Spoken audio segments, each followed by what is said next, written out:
नमस्कार। आप सुन रहे हैं इंडिया पल्स न्यूज सुप्रभात समाचार अपडेट 8 मार्च 2025। आज हम आपको राजनीति, खेल और अन्य महत्वपूर्ण खबरों से जुड़ी ताजा सुर्खियां प्रस्तुत करेंगे। राजनीतिक समाचार। एलन मस्क की भारतीय बाजार में एंट्री की संभावनाएं बढ़ी। एलन मस्क के टेस्ला और स्टारलिंक जैसे प्रोजेक्ट्स को भारत में प्रवेश करने में चुनौतियों का सामना करना पड़ा है, जिसमें ऊंचे आयात शुल्क और नियामक बाधाएं शामिल हैं। हालांकि हाल ही में प्रधानमंत्री नरेंद्र मोदी से मस्क की मुलाकात के बाद तकनीकी और सतत विकास में संभावित सहयोग पर चर्चा हुई है। भारत सरकार ने स्थानीय उत्पादन में भारी निवेश करने वालों को कर छूट देने का प्रस्ताव दिया है, जिससे टेस्ला को यहां विस्तार करने का मौका मिल सकता है।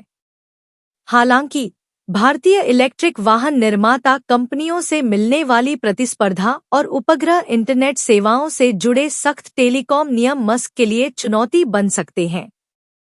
अमेरिकी वाणिज्य सचिव ने भारत से टैरिफ घटाने की मांग की। अमेरिका के वाणिज्य सचिव हॉवर्ड लुटनिक ने भारत से उच्च टैरिफ घटाने की अपील की है, ताकि दोनों देशों के बीच एक व्यापक व्यापार समझौता किया जा सके। उन्होंने भारत अमेरिका के विशेष संबंध को उजागर करते हुए कहा कि भारत की वर्तमान टैरिफ नीतियां विश्व में सबसे ऊंची हैं और इन्हें पुनर्विचार करने की जरूरत है। यह मांग ऐसे समय में आई है जब अमेरिकी राष्ट्रपति डोनाल्ड ट्रंप अप्रैल की शुरुआत में भारत पर प्रतिशोधात्मक टैरिफ लगाने की योजना बना रहे हैं। दोनों देश 2025 के अंत तक व्यापार समझौते के पहले चरण को अंतिम रूप देने और 2030 तक द्विपक्षीय व्यापार को $500 अरब तक बढ़ाने की दिशा में काम कर रहे हैं। सेबी चेयरमैन पारदर्शिता बढ़ाने के लिए प्रतिबद्ध। भारतीय प्रतिभूति और विनिमय बोर्ड (SEBI) के नए अध्यक्ष तुहिन कांत पांडे ने बोर्ड के सदस्यों के हितों के टकराव को उजागर करने और पारदर्शिता बढ़ाने का संकल्प लिया है। यह पहल निवेशकों और अन्य हितधारकों के बीच विश्वास बनाने के लिए की जा रही है। पांडे ने विदेशी पूंजी के अनुकूल माहौल बनाने की भी प्रतिबद्धता जताई है, जो भारत के बुनियादी ढांचे के विकास के लिए आवश्यक है। हालांकि सितंबर 2024 से विदेशी निवेशकों द्वारा भारतीय बाजार से $27 अरब से अधिक की निकासी हुई है, लेकिन सेबी अध्यक्ष घरेलू और विदेशी पूंजी के बीच संतुलन बनाकर बाजार को स्थिर करने के लिए काम कर रहे हैं। खेल समाचार।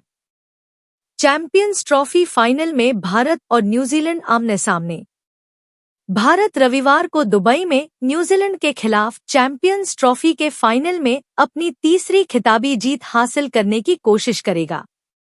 भारत ने अब तक टूर्नामेंट में 4 मैच जीते हैं, जिनमें न्यूजीलैंड पर मिली जीत भी शामिल है।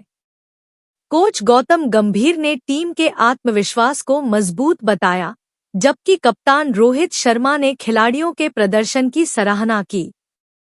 हालांकि भारतीय टीम न्यूजीलैंड को हल्के में नहीं ले रही है, क्योंकि पिछले बड़े फाइनल मुकाबलों में कीवी टीम ने भारत को कड़ी चुनौती दी है।